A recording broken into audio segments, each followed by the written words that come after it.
Anchor really is the easiest way to make a podcast. Let me tell you why we use it for the morning mantra. It's free. It comes with built-in creation tools that allow us to record and edit our podcast right from the palm of our hand in our tablets or on our computers. Anchor distributes the podcast for us so that it can be heard on Spotify, Apple Podcasts, Stitcher, and many more. It's everything you need to make a podcast in one place. No fancy studios or training required, just your unique voice. Did I mention it's free? 'Cause it is. Download the free Anchor app or go to anchor.fm to get started. My doctor asked if anyone in my family suffers from mental illness, and I told him, no, we all seem to enjoy it. Hi, this is Coach MK, and this is the Morning Mantra. Hi, my name is MK Fleming. I'm a run coach based in Denver, Colorado. But this isn't a podcast about running exactly. Don't tell my clients, but we're never really talking about the running. When you know a craptastic event is coming, it helps to have a mantra to keep you centered and focused as you move through it. You don't have to be an athlete to be #coached and loved by Coach MK. And if you are here, then you are #winning at life. Today's mantra is, take this. Take this.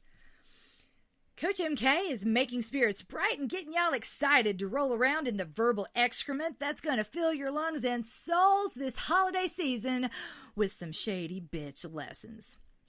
Now, you do not ever need to channel your inner MK, even if my voice is planted firmly in your head and yells on your behalf from time to time. That voice is there to cheerlead and advocate for you in those moments when no one else is doing it, in those moments when I'm not actually physically present to do it.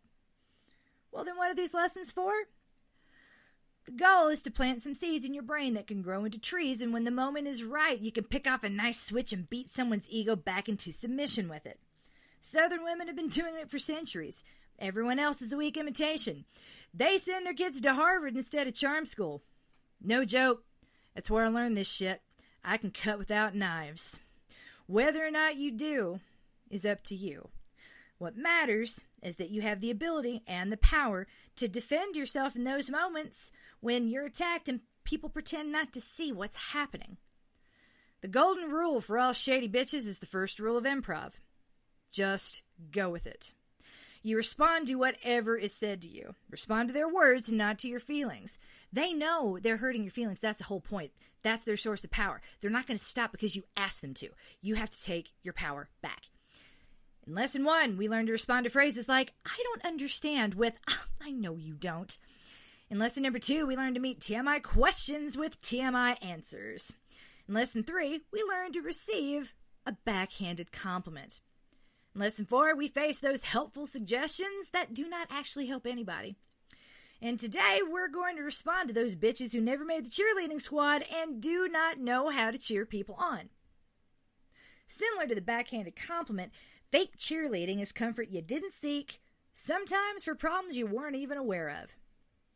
Now, don't let anyone tell you that you're a bad mother just because your kids pick their noses. Your brother didn't until he was like 9. Now, don't ever feel like a bad mother just because your kids don't know how to use forks. I wouldn't let my 9-year-old touch them either. The world has changed. Now, don't let anyone make you feel ashamed for working the way you do. Interior design is very important. Be proud of how well your children have adjusted despite the long hours you're putting in that job. Now, don't you feel less than for your baby is happy and healthy and no one cares that you haven't lost the weight yet, even though they're 5. Now, these comments cut deep, and they usually strike at the heart of an insecurity to confirm that, yes, people are thinking these terrible things about you. The good news? Okay, now you know. It's no longer a question. This person is judging you. There is nothing you can do to earn their approval. Do not try. This is verbal tennis. Defensive moves slow the game, and tennis is not a team sport. Unless you are related to me, no one is going to join your team in those moments.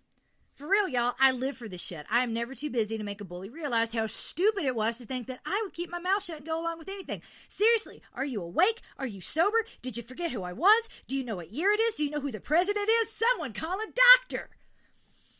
I'm super polite. I learned this in charm school. The host sets the tone for the party, and I have to follow their rules. When I'm invited somewhere, I have to assume they know what they're getting. If you see something, say something, or fuck off. If you heard a game of verbal tennis starting up and realized I was not only present but also awake, that means you had a chance to stop MK from coming out the bottle, which is a direct invitation to be my fullest, bestest self. Because you see, if I didn't do that, it would be rude. You invited me for a reason, and it's your party. But I'm an exception, y'all. I got tired at some point of pretending not to notice bullying and got tired of pretending I was okay with it and would forgive everyone who didn't have the courage to stand by me in those moments. Most people won't get involved in these interactions no matter how tiny the consequences. Don't let anyone tell you you're a bad mother just because you didn't have time or money to put your kids in swim lessons. I'm sure they'll learn. It's not like your friends have swimming pools, right? Key here is the execution. Start to finish, it should take 2 seconds max. Step 1, wince. Step 2, look away. Step 3, grab breath mint. I sure won't, Mama. Ooh, honey, take this. Then shove that breath mint in their hand, stand up, and walk out. Bonus if you pat their hand while you press the mint into it. It's just about the most condescending gesture you can make. Not kidding, y'all. I practiced this with a partner in charm school. Now, if you followed those instructions, and you might need to practice this a lot in front of the mirror, that's okay. Don't worry about it. This is one of the hardest ones to get right because it's not an instinct and you got to reach for something that might not be there. Another pro tip, wear pants or skirts with pockets. You'll notice even in the dress that I wore recently for family photos, there are pockets in there. Guess what I had there? Mints, deodorant, and toys. They're big pockets.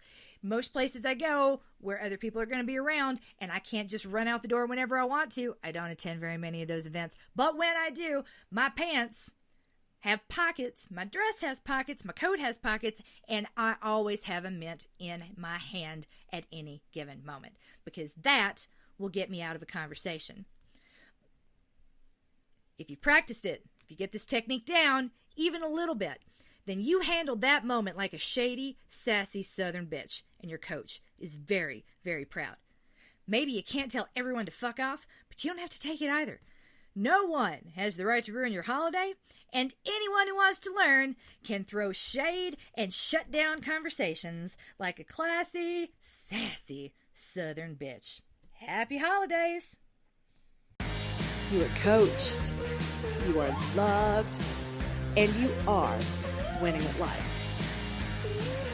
And you are definitely winning at life if you subscribe to my Nuzzlenut newsletter, follow me on Facebook, or follow me on Instagram. Feel free to do all three.